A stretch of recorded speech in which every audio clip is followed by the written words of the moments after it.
quality in poetry. Well, I can say this, they're not a part of the same tree, or branch or any way intermingled. Poetry, I believe poetry is rooted in something far beyond, the false labels and the child and the cynical, condemnation, from the society. I believe poetry is unique, to the poet and the writer. Like, my thought is, if anybody, write, they mean it from the heart. And that's what they love to do. And that's validation enough. To me, there's no such thing as bad poetry. There's no such thing as good poetry. There's just poetry, an expression of that person bleeding on their pages, for whatever reason they do it. I know first and foremost, as a writer, the sight, the sight and the acknowledgement of self, and, behind writing it. That's one of the most important factors, not losing sight and not for you end up writing for what you want, for what's going on around you, or for trends or for other reasons. That'll be the death of a writer,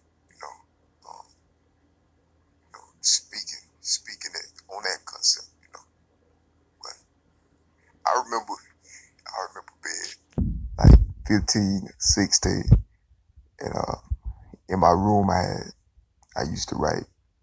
That's when I first started taking a serious interest in writing. Because before I was writing, I used to be an art fanatic. I used to love drawing pictures and comic books, things of that nature. I used to love drawing cartoon characters and stuff.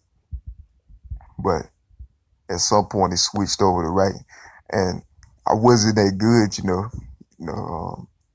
at all. I can't say, because I started writing. I learned, stringing. I started stringing words together, and connecting them and seeing what I come up with, and then I started putting a concept on them, and then I started narrowing it down. The subject, what I was writing about is, things that, and before you know it, I started, being able to do that more consistently, if you will. And what I did was,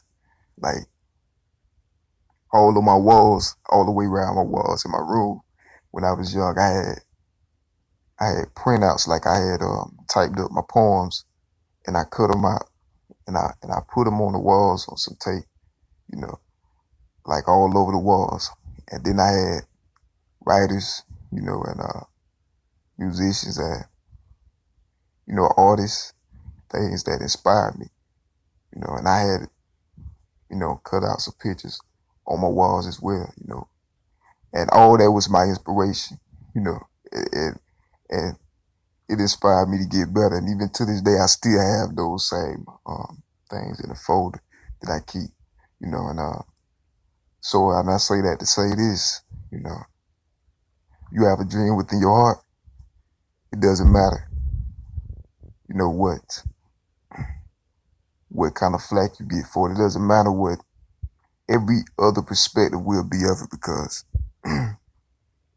with as many of us as it is on this planet, everybody not gonna like what you have to offer to the world, your contribution. But what you can do, and the only thing that you able to do, and all you really can be responsible for is, the willing, whoever be receptive to whatever it is that you have to offer, and hoping that can be taken and made, to be made manifested, in the minds of others, like a domino effect, if you will, hopefully. And that can inspire somebody else or whatever, but quality, quality is in the eye of the beholder, just as, I guess, success is in the eye of the beholder, but it's not something that you get caught up on trying to write what everybody want to see, you know. But you sit there, you be genuine every time you do it, and you will find more fulfillment in it. That's all I'm saying. I can't tell nobody why to do it or how, you know, to do what they do, you know, or write how they write, you know. But I find it to be more fulfilling, you know, if you did from the reservoir of our own minds, you know. So, you know, quality poetry, you know, two words that don't belong in the same phrase, you know,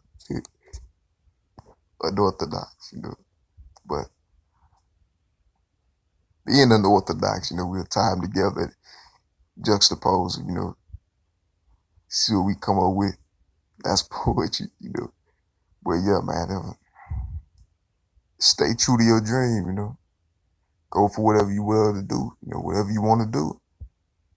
You could be that, you could do that, and you can make it, you know. Don't give up. Get better, perfect it, you know. Learn everything that you can about it, whatever it is, you know. And grow. Never give up. Hope. Faith.